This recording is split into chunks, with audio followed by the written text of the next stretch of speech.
Ողջույն, ձեզ հետ եմ ես Փաստաբան Հալուլյանը եւ Հալուլյան Փաստաբանական գրասենյակի Փաստաբան Բեժանյանը։ Ողջույն։ Ողջունելուց հետո մենք արդեն կարող ենք անցնել մեր բուն թեմային։ Այսօր խոսելու ենք ժառանգության մասին, որի վերաբերյալ հարցերը բազմաթիվ են։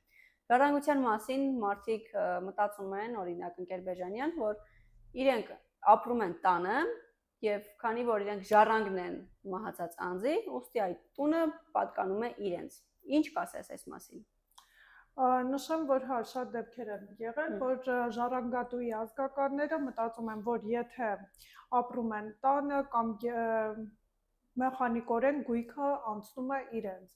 այնինչ պետք է համապատասխան միջոցներ ձեռնարկեն, օրինակ դիմեն նոտարին, համապատասխան փաստաթղթերը ներկայացնելով նոտարը վերջիններիս կտրամադրի վկայագիր, բայց դա եւս պետք է իրականացվի սահմանված ժամկետում։ Բայց տեսեք, այստեղ ասում եք դիմեք նոտարին, բայց ինչքան դեպքեր է լինում, եւ գնում են նոտարի մոտ, նոտարը մերժում է։ Մարդիկ չգիտեն ինչ անեն ու էլի ոչ մի բան չեն անում։ Ինչ պիտի անեն այն դեպքում, երբ որ դիմել են նոտարին, մի քանի տարի առաջ դիմել են նոտարին, նոտարը մերժել է ու դրանից հետո թղթերը ծալել դրել են տանը։ Կա ինչ որ տարբերակ, ինչ որ լուծումով, դատական կարգով կամ այլ տարբերակով արդյոք դա միանշանակ լինող տարբերակ է, թե լինող տարբերակ չէ, ինչ կարող ենք անել մենք։ Օրինակ, նոտարի մերժման արկայության դեպքում դիմում ենք դատարան։ Իսկ ինչ ժամկետներում ենք դիմում դատարան։ Իմ վերած օրինակում, երբ որ թղթերը այնքան հին են, որ դարակից վերցնելուց փոշի է վրայից գնում։ Այդ դեպքում մենք կարող ենք օգնել մարդուն, թե չենք կարող օգնել։ Իրենք մտածում են, եթե հին են թղթերը, ոչ մի բան պահպանված չի լինելու, անիմաստ է ինչ որ բան արել, հիմա էլ վեճ չկա, ապրում են ընտանիքով, նորմալ է, խնդիր չկա։ Մի օր կլուծեն։ Կա տարբերակ ավելի շուտ լուծելու եւ իրականում լուծելու, ոչ թե ուղղակի ասելով, որ հա դե հետո կանենք։ Այո, կարող ենք դիմել դատարան, փաստացի տիրապետման հիմքով կարող ենք ժառանգությունը ճանաչել, բայց այդտեղ անհրաժեշտ է, որպեսզի առկա լինի հետևյալ պայմանները։ Վերջիններս պետք է ժառանգատուի մահից հետո 6 ամսվա ընթացքում բնակվային նշված գույքում, Բնակարանի մասին է խոսքը, եթե բնակարանի մասին է խոսքը, տանը, եթե մեքենան է, ապա մեքենան օգտագործեն, տիրապետեն, բայց կարևորը որ ժառանգատուի մահից հետո 6 ամսվա ընթացքում, այլ ոչ թե օրինակ 6 ամիս անցնի, բայց դրանից հետո։ Բայց դա նույնպես պիտի ապացուցվի, չէ՞, մենք չենք ասելու մենք 6 ամիս ապրել ենք, հերիքա։ Ոչ, դա պետք է ապացուցվի, դատարան դիմելիս պարտադիր պետք է ներկայացվեն համապատասխան ապացույցները, կտրոնները, որ վճարումներ են իրականացրել, որ պահպանել են գույքը։ Այսինքն ի վերջո մենք տարբերակ ունենք քաղաքացուն օգնելու, նույնիսկ երբ որ ժառանգության ժամկետը բաց է թողել, կամ օրինակ ժառանգությունը սխալ ձևով է փորձել ընդունել եւ մերժում է ստացել։ Միանշանակ ունենք հնարավորություն, երկու տարբերակով էլ կարող ենք դիմել դատարան։ Լավ, այս ամեն ինչը հասկացանք, ստացվում է բոլոր խնդիրները, գրեթե բոլոր խնդիրները ինչ որ լուծումներ ունեն։ Իսկ երբ որ քաղաքացին դիմում է նոտարին ու պարզվում է, որ փաստաթղթերը նոտարին տալու ընթացքում պարզվում է, որ մահացած հարազատի անունը կամ ազգանունը կամ ծննդյան թիվը կամ ինչ որ մի բանը տվյալների ցանկում սխալ է նշված կամ չի համապատասխանում իր մոտ եղած մեկ այլ փաստաթղթերին։ Այս դեպքում տարասխալի ուղումը ինչքան կտևի կամ կարողանանք ի վերջո ժառանգության հարցը լուծել եւ արդյոք տարասխալով զբաղվելը եւ ժառանգությունը ընդունելը դրանք կարելի է նույնացնել, թե դրանք առանձին process-ներ են։ Քաղաքացիների համար դա նույնպես հարց է եւ ոչ բոլորն են հասկանում դրա լուծման տարբերակները։ Օրինակ,